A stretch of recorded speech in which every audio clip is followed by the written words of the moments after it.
तो एपिसोड की शुरुआत में हम देखते हैं हेवन रोते हुए यूसुफ के गले से लग जाती है।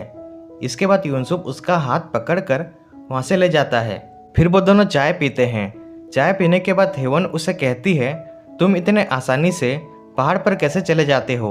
यूसुफ कहता है, मुझे उस जगह की आदत हो गई है, लेकिन तुम्हें नहीं है। आज के बाद रात में वहाँ जाने की सोचना भी मत। ये कहकर यूसुफ सोने चला जाता है। अगली सुबह हम इमी को देखते हैं। उसने यूसुफ का वॉलेट चुरा लिया होता है। उसके अंदर से उसे एक फ़ोटो मिलता है। उसमें एक बच्चे और एक आदमी का फ़ोटो होता है। अगले सीन में हम देखते हैं हेवन और यूसुफ एक साथ उड़ जाते हैं। यूसुफ उसे कहता है, मैं शहर जाने की सोच रहा हूँ कुछ सामान लाने के लिए, तो क्या तुम चलोगी? हेवन कहती है, ठीक है चलो। इसके बाद वो दोनों शहर पहुँच जाते हैं। वहीं पे किम बो यंग उन्हें देख लेती है। हेवन उसे देखकर गुस्सा हो जाती है। नेक्स्ट सीन में हम देखते हैं जेंगू उसके ऑफिस एम्प्लॉयज़ के साथ न्यू ईयर इवेंट के लिए माउंटेन पर गया होता है। वहीं पे एक लड़की होती है, उसका नाम होता है मिन जियोंग। उसे थोड़ा जुकाम होता है। फिर वो सभी माउंटेन के नीचे जाने लगते हैं। जेंगू को उसकी फिक्र होने लगती है। दूसरी तरफ किम बो यंग हेवन को बताती है उस दिन क्या हुआ था। जू हुई नाम की एक लड़की किम बो यंग से पूछती है, क्या तुम जानते हो हेवन उसकी आंट के साथ क्यों रहती है? क्या उसने पिछले स्कूल में कुछ गलत काम किया था? पहले तो किम बो यंग उसे कुछ नहीं बताती है, लेकिन जू हुई उससे बार बार वही सवाल पूछती है, जिससे कि किम बो यंग उसे कहती है हेवन की मॉम ने उनके हस्बैंड को मारा था। इसके बाद जू हुई स्कूल के सभी बच्चों को ये बात बता देती है। ये बात पूरे स्कूल में फैल जाता है।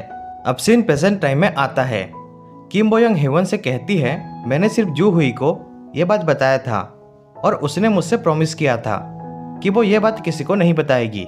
हेवन कहती है, तुमने भी मुझसे प्रॉमिस किया था, मैंने तुम पर भरोसा किया, लेकिन तुमने मेरा भरोसा तोड़ दिया। किम बो यंग उसे बहुत समझाने की कोशिश करती है, लेकिन हेवन वहाँ से चली जाती है। अगले सीन में हम देखते हैं मिन जियोंग माउंटेन में खो जाती है। पुलिस उसे ढूंढने की तैयारी करते हैं। जेंगू यूसुफ को बुला लेता है, क्योंकि वह माउंटेन के बारे में बहुत अच्छे से जानता है।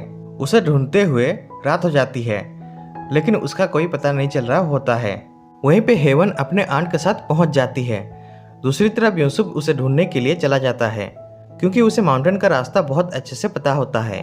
थोड़ी देर बाद वो लड़की मिल जाती है। यूसुफ उसे लेकर आता है। फिर उसे एम्बुलेंस में ले जाया जाता है। हेवन यूसुफ के पास जाने वाली होती है, तभी यूसुफ की फैमिली आ जाती है। यूसुफ की मॉम उसे देखकर बहुत रोने लगती है। यह देखकर हेवन रुक जाती है। इसके बाद हेवन अपने आंट के साथ चली जाती है। अब रात को यूसुफ की मॉम उसके ऊपर गुस्सा होती है। वो उसे अगली बार किसी की मदद करने और माउंटेन पर जाने से मना करती है। यूसुफ उसकी मॉम को समझाने की कोशिश करता है, लेकिन उसकी मॉम वहाँ से चली जाती है। अगले सीन में हम देखते हैं यूसुफ और बाकी सभी बुक क्लब मीटिंग की तैयारी कर रहे होते हैं। ह्योंजू एक नोवेल सुनाती है। इसके बाद वो सभी जा रहे होते हैं। तभी जेंगू यूसुफ से कहता है, मिन जियोंग तुमसे अकेले में मिलना चाहती है। हेवन कहती है, क्यों? जेंगू कहता है, थैंक्स बोलना चाहती है, क्योंकि इसने उसे मरने से बचाया है। इसके बाद यूसुफ हेवन को 2 नए शूज देता है। अगली सुबह जेंगू ऑफिस जा रहा होता है। वहीं पे मिन जियोंग आती है और उसे कहती है, आपने आपके दोस्त से मुझसे मिलने के लिए पूछा क्या? जेंगू कहता है, उसने कहा वो तुमसे मिलने के लिए तैयार है, वो तुमसे जरूर मिलेगा। ये बात सुनकर मिन जियोंग खुश हो जाती है और वहाँ से चली जाती है।